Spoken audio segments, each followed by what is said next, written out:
que vous êtes directrice de publication du magazine Inter-Entreprise. Quelle est votre première analyse, j'ai envie de dire, de cette table ronde, à l'issue de cette table ronde, l'accord signé? Quelle est votre première analyse? Alors, si je voulais être provocante, je dirais rien de nouveau sur le soleil, sauf la continuité territoriale qui est évoquée, parce que sinon, il y a 2 ans, il y avait le BQP+. C'est un BQP+, qui a été encore plus augmenté. Au BQP, il y avait 164 produits, là, il y en a 6000, c'est pas rien. Les prix export, c'est-à-dire que les acheteurs puissent avoir auprès des grands industriels des produits à 15 ou 20% moins chers, c'est-à-dire qu'ils ne comptent pas le marketing, etc., qui est fait sur le continent. Enfin, on comprend qu'il y a une transformation sur laquelle il faut travailler. La formule de la TVA sur l'octroi de mer qui doit être aussi renégociée, ça fait depuis 2004 que ça traîne, etc. Donc, des choses qui étaient sur la table depuis 2 ans. Depuis longtemps. Depuis non, voilà, on ne va pas remonter à 2009, mais au moins depuis 2 ans. Et personne ne s'en occupait. Et ce que je trouve intéressant, c'est effectivement cet élargissement, mais c'est surtout de comprendre, par exemple, vous avez noté que les supérettes ne sont pas concernées par le protocole d'objectifs et de moyens. Donc déjà, ça, c'est un nom assez particulier, donc il faut suivre. Et puis surtout, parce qu'en fait, on ne peut pas demander à un magasin de petite taille la même chose qu'un hypermarché qui a 40 000 références. Donc déjà là, je pense qu'on commence à comprendre ce qu'est la grande distribution. Il y a plusieurs sortes de distribution et si on n'en tient pas compte, il y en a une qu'on tue. Tout aussi simple que ça. Et puis, la baisse de l'octroi de mer sur les produits.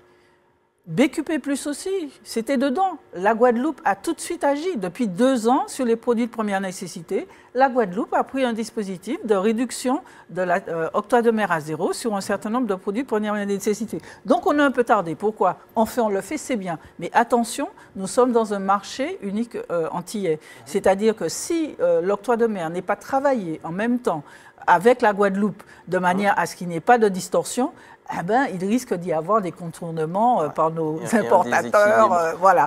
Donc, ce qui veut dire que oui, c'est une trame de travail intéressante, mais le diable est toujours dans les détails et qu'il faut continuer à travailler dessus. Alors, le RPRAC n'a pas signé. C'est ça, pouvions-nous aller plus loin? Le RPRAC demandait que cet accord concerne tous les produits alimentaires. Déjà, c'est vrai que philosophiquement, vouloir manger comme on mange sur le continent, ça peut poser problème. On a quand même une production locale qu'on doit développer, donc le POSEI qui va un peu fortifier, why not? Mais là aussi, la production locale doit balayer devant sa porte. Si elle obtient des aides, il faut que les produits soient moins chers.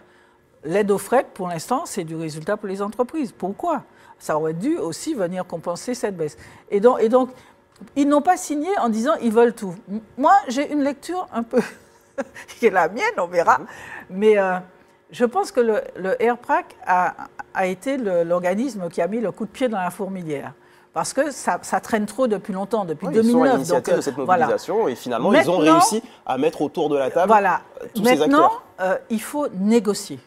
Et là, peut-être que ils n'ont pas encore cette pratique de la négociation et de la conclusion. D'où, moi je me dis, il aurait dû y avoir des syndicats à la table, parce que les syndicats ont l'habitude de négocier. Il manque aussi certains acteurs qui, pour moi, auraient dû être là pour pouvoir ramener un peu, par exemple, moi j'ai milité pour que l'IEDOM et la Banque de France créent un modèle de manière à ce qu'on rassure les uns et les autres. Si vous baissez la TVA, si vous enlevez l'octroi de mer, ça fait tant, et derrière, il faudrait peut-être trouver un autre moyen, etc. Donc, ce qui veut dire que c'est quelque chose qui, pour moi, en plus, ne peut pas concerner que la Martinique. Comme je le disais tout à l'heure, nous sommes sur un périmètre qui s'appelle le marché unique antillais, avec la Guadeloupe. Donc, si nous baissons des octrois de mer et de la TVA, et qu'en Guadeloupe, il n'y a pas la même chose, attendez, il y aura de la distorsion. Donc, on ne peut pas faire comme si ce n'est que sur nous. Et puis, c'est les mêmes opérateurs de la grande distribution.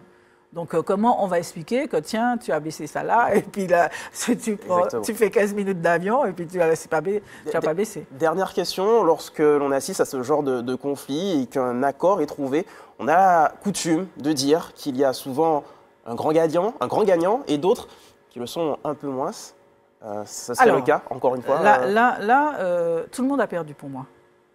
Parce que on aurait dû s'atteler à ça il y a plus longtemps que ça. C'est très clair, il y a des chiffres qui sont têtus. Le revenu moyen aux Antilles, c'est 1 640 euros. Moyen, ce qui veut dire qu'il y a des gens en dessous. Avec un niveau de vie 40%, enfin voilà, plus cher. Alors qu'en France, le revenu moyen, c'est 1 920 euros. Donc déjà là, en plus, on est sur une population qui vieillit, donc qui se retrouve avec des revenus moindres, etc. Et on fait comme si on ne se rend pas compte qu'effectivement, il y a des gens qui n'arrivent pas à se nourrir. Ce n'est pas acheter des choses superflues. Il y a l'IEDOM qui a sorti des chiffres très intéressants depuis le premier semestre. L'endettement des ménages des Antilles-Guyane, moi je regarde toujours les Antilles-Guyane, l'endettement, ça quoi? Sur des produits du quotidien. C'est-à-dire que les gens n'arrivent pas à payer leur loyer, à payer leur eau, à payer l'électricité. Et c'est là que ça crée des choses basiques. Des choses basiques. Ce n'est pas pour aller voyager, faire des croisières. Donc c'est en ça que je dis, il y a des choses qui sont... Il y a des outils qui permettent de voir la dégradation. On a trop regardé ailleurs et que maintenant, il faut s'en occuper. Et si on ne s'en occupe pas là, eh ben, je crois que les lendemains vont vraiment déchanter. Donc on l'a compris, pour vous, cet accord n'est que le début du travail. Absolument. Merci beaucoup, Francette Florimond, d'avoir accepté notre invitation ce soir.